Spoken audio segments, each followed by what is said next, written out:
जय हिंद, नमस्कार। आप देख रहे हैं गुरु घंटाल। स्वागत है आप सभी का। दोस्तों, आज मैं आप लोगों के लिए 1 दिसंबर 2021 से लेकर 10 दिसंबर 2021 तक के जितने इंपॉर्टेंट करंट अफेयर्स हैं हमारे देश के, विदेशों के, उनके ऊपर चर्चा करने के लिए मैं हाजिर हूं। सबसे पहला सवाल कि हमारे देश की सेंट्रल गवर्नमेंट ने इकोनॉमिकली वीकर सेक्शन क्राइटेरिया को रिविजिट करने के लिए एक कमिटी बनाई है। सवाल यह है कि उस कमिटी को हेड कौन करेगा। उस कमिटी को हेड करेंगे अजय भूषण पांडे, और इनका साथ देंगे प्रोफेसर वी के मल्होत्रा एंड संजीव सान्याल।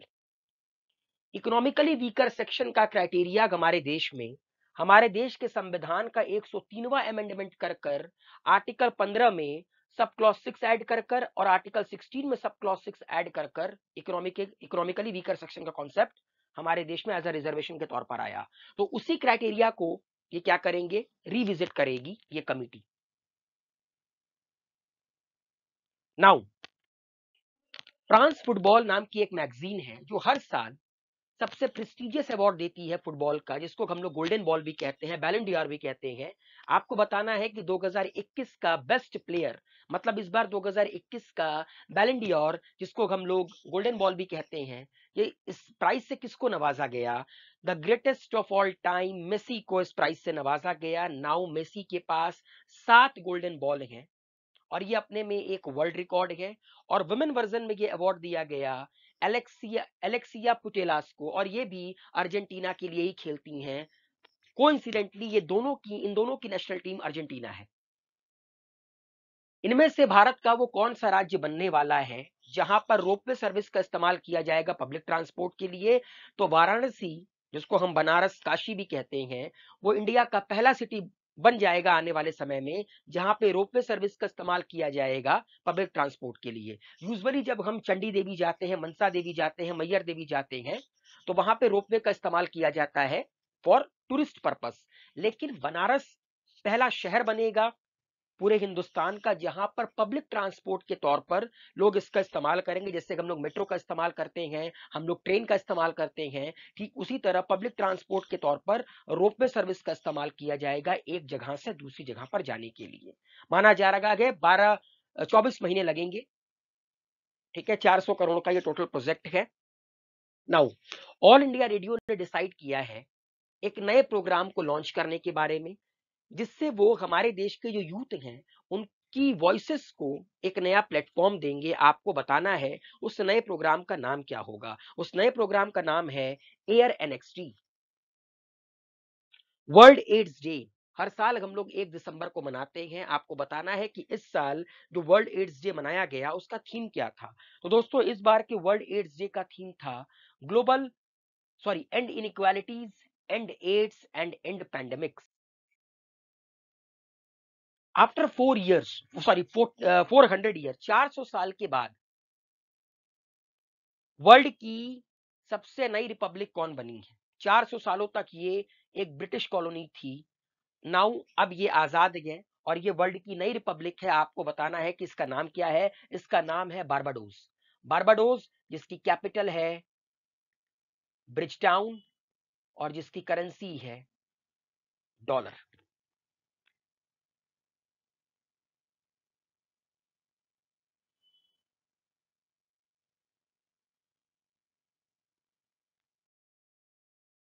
नए चीफ एग्जीक्यूटिव ऑफिसर्स कौन नियुक्त किए गए हैं ट्विटर के नए सीईओ नियुक्त किए गए हैं पराग अग्रवाल।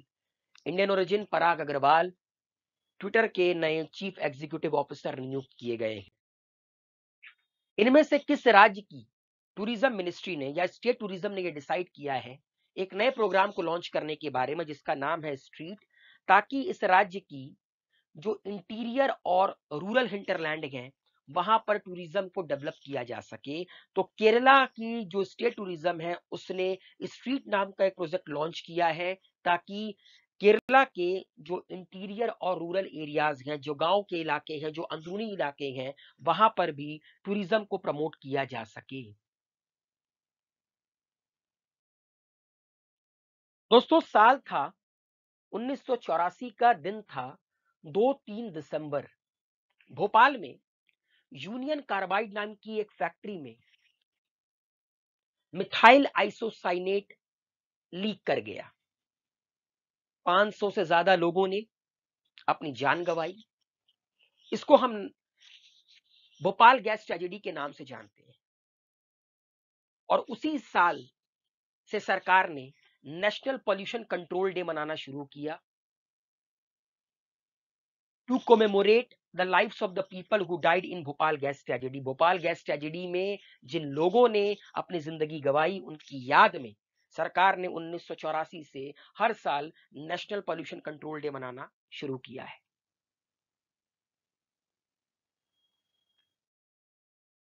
मैग्डलेना एंडरसन इनमें से किस कंट्री की पहली महिला प्रधानमंत्री नियुक्त की गई हैं? तो दोस्तों, मैग्डलेना एंडरसन स्वीडन की नई, या कह सकते हैं पहली फीमेल प्राइम मिनिस्टर बनी है। मैग्डलेना एंडरसन, एंड स्वीडन जिसकी कैपिटल है स्टॉकहोम और जिसकी करेंसी है स्वीडिश क्रोन। दोस्तों, एक नई ऑटोबायोग्राफी रिलीज हुई है मार्केट में, the Ambuja story, how a group of ordinary men created an extraordinary company. आपको बताना है कि ये किसकी ऑटोबायोग्राफी है। रोहित ठाकुर, सुशील कुमार, विपुल वर्मा या नरोत्तम सेकसरिया। सही उत्तर के दोस्तों, अंबुजा सीमेंट के फाउंडर, अंबुजा सीमेंट का नाम आप लोगों ने सुना होगा। इस कंपनी के फाउंडर नरोत्तम सेकसरिया ने अपनी ऑटोबायोग्राफी लॉन्च की है, जिसका नाम है the Ambuja story, how a group of ordinary men created an extraordinary company. दोस्तों, world wide cost of living index 2021 release हो गई है और सबसे एक्सपेंसिव सिटी बनी है तेल अवीव। इजराइल का एक शहर तेल अवीव पूरे वर्ल्ड का सबसे महंगा शहर बना है। और ये जो world wide cost of living index data निकालती है, वो इकोनॉमिस्ट इंटेलिजेंस यूनिट नाम की एक संस्था निकालती है, जो कि economist group, the economist group की रिसर्च एंड एनालिसिस डिवीजन है, जिसको सिस्टर कंपनी माना जाता है द इकोनॉमिस्ट न्यूज़पेपर का। और दोस्तों, ये जो इकोनॉमिस्ट इंटेलिजेंस यूनिट है, ये हर साल डेमोक्रेसी इंडेक्स भी रिलीज करती है 165 कंट्रीज के अमंग। और इंडिया को इस बार 53वें नंबर पर रखा गया इन EIU, economist intelligence unit democracy index में।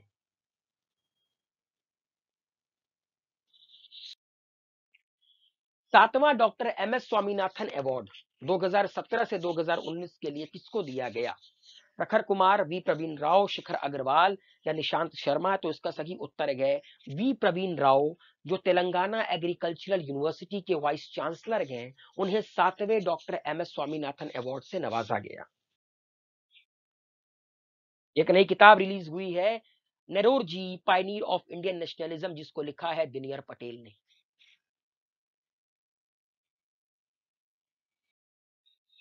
अरुणाचल प्रदेश की सरकार ने इनमें से किस बॉलीवुड एक्टर को साइन किया है? किस ओकेशन के लिए? Golden jubilee celebration of what marking the 50th year of naming the state. मतलब अरुणाचल प्रदेश जब उस राज्य का नाम पड़ा, उसको इस साल 50 साल पूरे हो जाएंगे। पहले उसको नीफा कहा जाता था, नॉर्थ ईस्टर्न फ्रंटियर एजेंसी। तो इस 50 साल नाम के पूरा होने के मौके पर अरुणाचल प्रदेश की सरकार ने संजय दत्त को साइन किया है। इंडिया इंटरनेशनल ट्रेड फेयर 2021, जो कि इसका 40वां संस्करण है, उसमें इनमें से किस राज्य को गोल्ड मेडल अवार्ड से नवाजा गया? तो सही उत्तर के दोस्तों, बिहार को उसके state art and cultural richness के लिए 6 गोल्ड मेडल दिया गया। आपको पता है कि बिहार की कुछ कुछ चीजें बड़ी फेमस हैं, लाइक मधुबनी पेंटिंग, मंजूषा आर्ट्स, टेराकोटा, हैंडलूम्स और भी कई तरह के प्रोडक्ट हैं, जिनको बिहार ने लोगों के सामने रखा IITF 2021 में, और इन्हें 6 गोल्ड अवार्ड से नवाजा गया। वर्ल्ड एथलेटिक्स के द्वारा वुमेन ऑफ द ईयर का अवार्ड किसको दिया गया? इस बार ये ताज अंजू बाबी जॉर्ज के सर पर गया। अंजू बाबी जॉर्ज को वर्ल्ड एथलेटिक्स के द्वारा वुमेन ऑफ द ईयर का अवार्ड दिया गया। इंडिया टूरिज्म डेवलपमेंट कॉर्पोरेशन, जिसको हम लोग ITDC भी कहते हैं, उसके नए चेयरमैन कौन नियुक्त किए गए हैं? इसके नए चेयरमैन नियुक्त किए गए हैं संबित पात्रा, जो कि बीजेपी के चीफ स्पोक पर्सन भी हैं। दोस्तों, रिसेंटली एक नया स्टॉर्म आया था, जवाद। आपको बताना है कि ये जो जवाद नाम है, ये किस कंट्री ने दिया? इस स्टॉर्म को। तो दोस्तों सऊदी अरेबिया ने इस स्टॉर्म को जवाद नाम दिया। सऊदी अरेबिया जिसकी कैपिटल रियाद है और जिसकी करेंसी रियाल है, वेस्ट एशिया की, मिडिल ईस्ट की सबसे बड़ी कंट्री, सबसे रिच कंट्री। इंडिया और बांग्लादेश ने डिसाइड किया है कि वो हर साल 6 दिसंबर को फ्रेंडशिप डे के तौर पर मनाएंगे, मैत्री दिवस के तौर पर मनाएंगे। तो अब से हर साल 6 दिसंबर को इंडिया बांग्लादेश मैत्री दिवस मनाएंगे, फ्रेंडशिप डे मनाएंगे। यूएस के मिलिट्री पर्सनल ने बांग्लादेश की नेवी के साथ 27वां एनुअल कोऑपरेशन 27वां annual cooperation afloat readiness and training maritime exercise किया, जिसको हम लोग कैरेट कहते हैं। तो याद रखिएगा 27वां संस्करण था US military personnel and Bangladesh navy के बीच में। असम का सबसे हाईएस्ट सिविलियन अवार्ड, जिसको हम लोग असोम वैभव भी कहते हैं, वो रतन टाटा को दिया गया। आपको बताना है इनमें से किस सर्विसेज की कंट्रीब्यूशन के लिए रतन टाटा को असम का सबसे हाईएस्ट सिविलियन अवार्ड दिया गया। तो कैंसर केयर के लिए रतन टाटा को असोम वैभव से नवाजा गया। बड़ा काम किया है रतन टाटा ने कैंसर फील्ड में, और ये हिंदुस्तान में किसी से नहीं छुपा हुआ है। इंटरनेशनल मॉनेटरी फंड, जिसका हेडक्वार्टर वॉशिंगटन डीसी में है, जुलाई 1944 में ब्रेटन वुड ट्विंस के तहत international monetary fund and world bank का गठन होता है। आपको बताना है कि इनकी नई डेप्यूटी मैनेजिंग डायरेक्टर किसको नियुक्त किया गया है। तो वो नियुक्त किया गया है Gita Gopinath. Gita Gopinath deputy managing director बनी है इंटरनेशनल मॉनेटरी फंड की।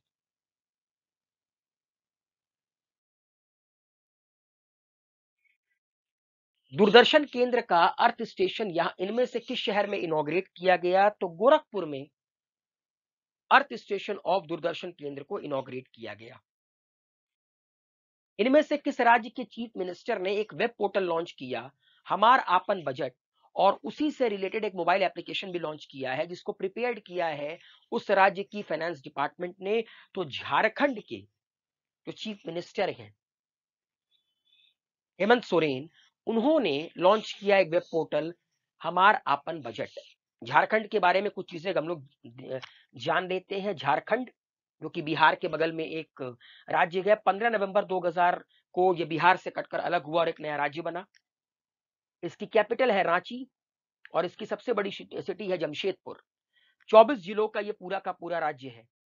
हेमंत सोरेन, सॉरी मैंने शायद गलत नाम पहले ले लिया, तो हेमंत सोरेन जो कि झारखंड मुक्ति मोर्चा के चीफ भी हैं, वो यहाँ के चीफ मिनिस्टर हैं। रमेश बायस यहाँ के गवर्नर हैं। इनकी लेजिस्लेचर में टोटल 81 सीट है, लोकसभा में 14 सीट है, राज्यसभा में 6 सीट है।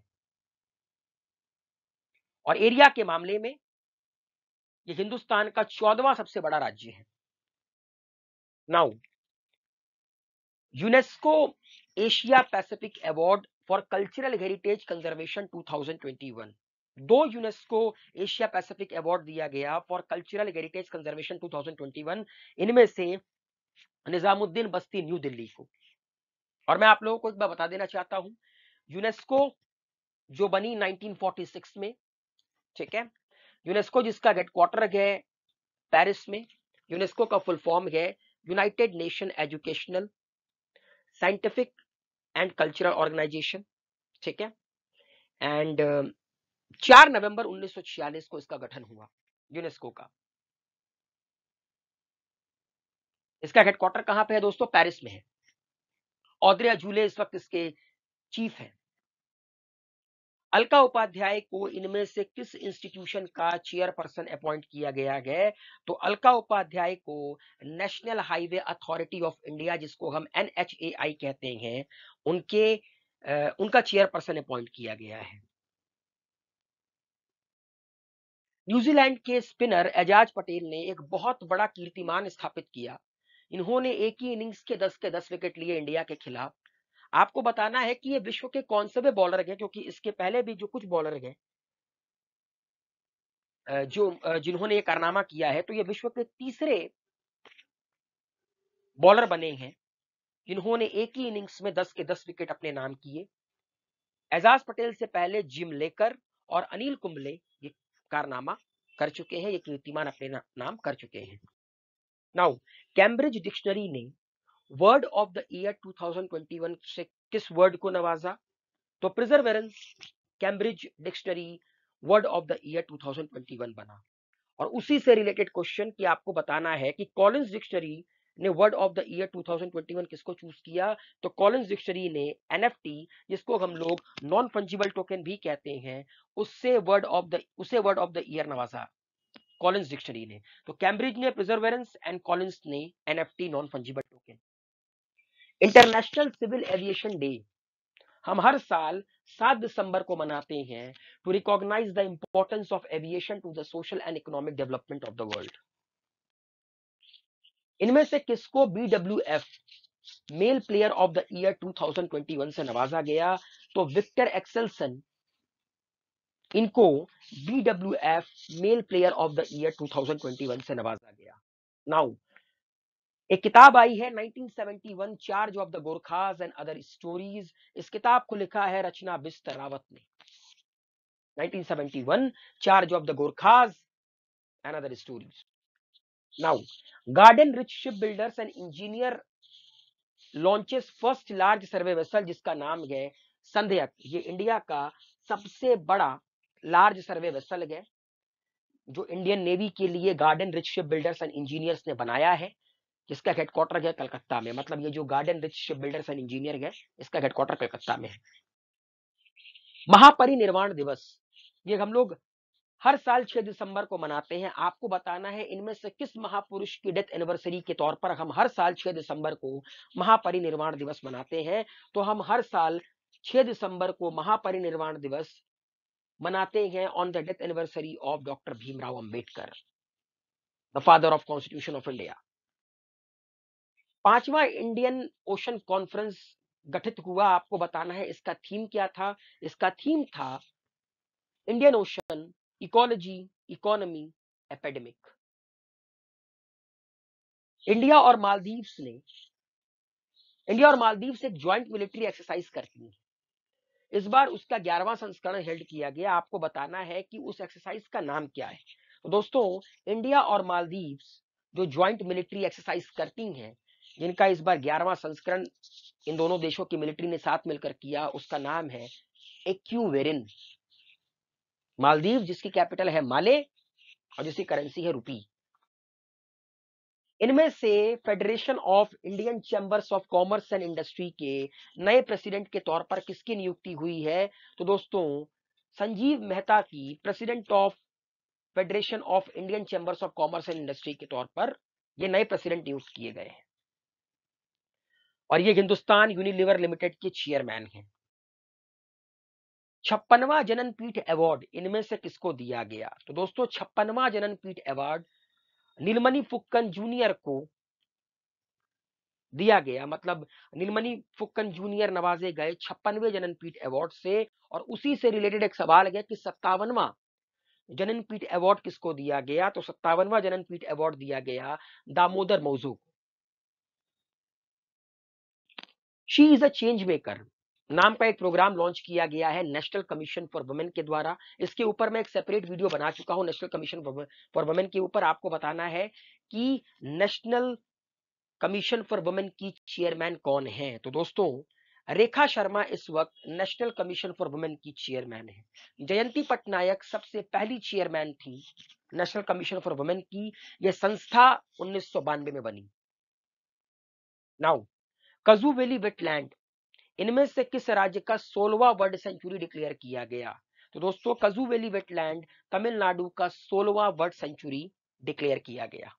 तमिलनाडु के बारे में बात करते हैं। 26 जनवरी 1950 को यह बना। सबसे बड़ा शहर और इसकी कैपिटल चेन्नई है।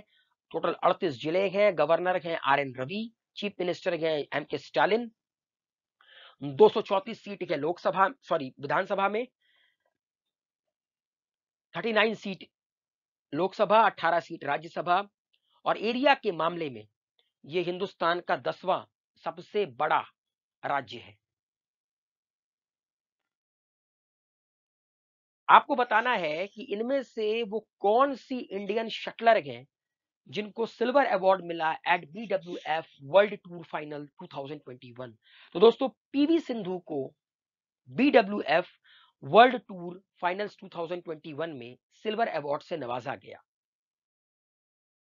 इंटरनेशनल एंटी करप्शन डे जो हम लोग हर साल 9 दिसंबर को मनाते हैं, आपको बताना है कि इस बार इसका जो संस्करण हुआ 2021 का, उसका थीम क्या था।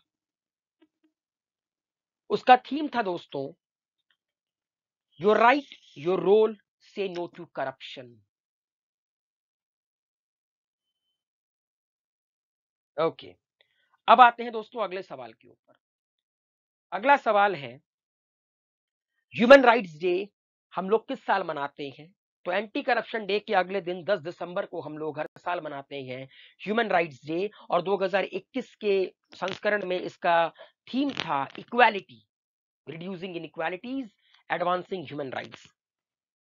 नाउ एक नई किताब रिलीज हुई, at home in the universe. आपको बताना है इसके ऑथर कौन है। इसके ऑथर है दोस्तों बालकृष्ण मधुर। उन्होंने ये किताब लिखी है at home in the universe. इनमें से किस कंट्री ने, मतलब बहुत सारी मुल्क ऐसे हैं जिन्होंने डिसाइड कर लिया है कि वो बीजिंग 2020 विंटर ओलंपिक्स को डिप्लोमेटिकली बाइकआउट करेंगे, मतलब पार्टिसिपेट नहीं करेंगे। आपको बताना है इन पांचों में से किस कंट्री ने अभी तक बाइकआउट करने के बारे में नहीं कहा है। तो दोस्तों रशिया को छोड़कर रिमेनिंग जो 4 कंट्री हैं वो बीजिंग 2022 विंटर ओलंपिक्स को बाइकआउट करने जा रही हैं। चाहे फिर वो यूके हो, ऑस्ट्रेलिया, कनाडा, अमेरिका, ये चारों के चारों ने डिक्लेयर कर दिया है कि 2022 बीजिंग विंटर ओलंपिक्स को बाइकआउट करेंगे because of corona virus. Russia ने ऐसा नहीं कहा है, और आपको रीजन पता है कि रशिया ने ऐसा क्यों नहीं कहा है, बिकॉज दोनों कम्युनिस्ट कंट्री हैं, एक दूसरे से बॉर्डर शेयर करती हैं। नाउ इनमें से किस स्टेट कैबिनेट ने अप्रूव्ड किया है एक डेवलपमेंट स्कीम जिसका नाम है आत्मनिर्भर कृषक डेवलपमेंट स्कीम, ताकि इस राज्य की एग्रीकल्चरल सेक्टर को बूस्ट मिले? तो दोस्तों उत्तर प्रदेश की सरकार ने आत्मनिर्भर कृषक डेवलपमेंट स्कीम को लॉन्च किया है ताकि यहाँ के एग्रीकल्चर सेक्टर को, उत्तर प्रदेश के एग्रीकल्चर सेक्टर को बूस्ट मिले। मिनिस्ट्री ऑफ पावर ने डिसाइड किया है कि वो एनर्जी कंजर्वेशन वीक बनाएगी 8 दिसंबर से लेकर 14 दिसंबर 2021 तक अंडर आजादी का अमृत महोत्सव। इनमें से वो कौन सी पर्सनालिटी बने जो कि स्पेसएक्स के पहले फ्लाइट सर्जन बने? तो दोस्तों इंडियन ओरिजिन अनिल मेनन को स्पेसएक्स का पहला फ्लाइट सर्जन बनाया गया है। और आखिरी सवाल, आंग सान सुई की, इनको 4 साल का इम्प्रिजनमेंट दिया गया है। ये म्यांमार की प्रेसिडेंट रह चुकी हैं। आपको पता है कि म्यांमार में कूप हुआ, वहां पर अब मिलिट्री रूल गए, तो मिलिट्री ने प्रीवियस प्रेसिडेंट आंग सान सुई की को 4 साल की सजा दी। म्यांमार जिसकी कैपिटल नेपिटो है, कमेंट बॉक्स में लिखकर बताइए कि म्यांमार की करेंसी क्या है। तो दोस्तों ये थे कुछ इंपॉर्टेंट घटनाएं, कुछ इंपॉर्टेंट करंट अफेयर्स जो कि 1 दिसंबर से लेकर 10 दिसंबर तक हमारे देश में विदेशों में घटित हुए। आई होप आप लोगों को ये वीडियो पसंद आया होगा। चैनल को सब्सक्राइब कीजिए, हेल्दी रहिए, सेफ रहिए, मस्त रहिए।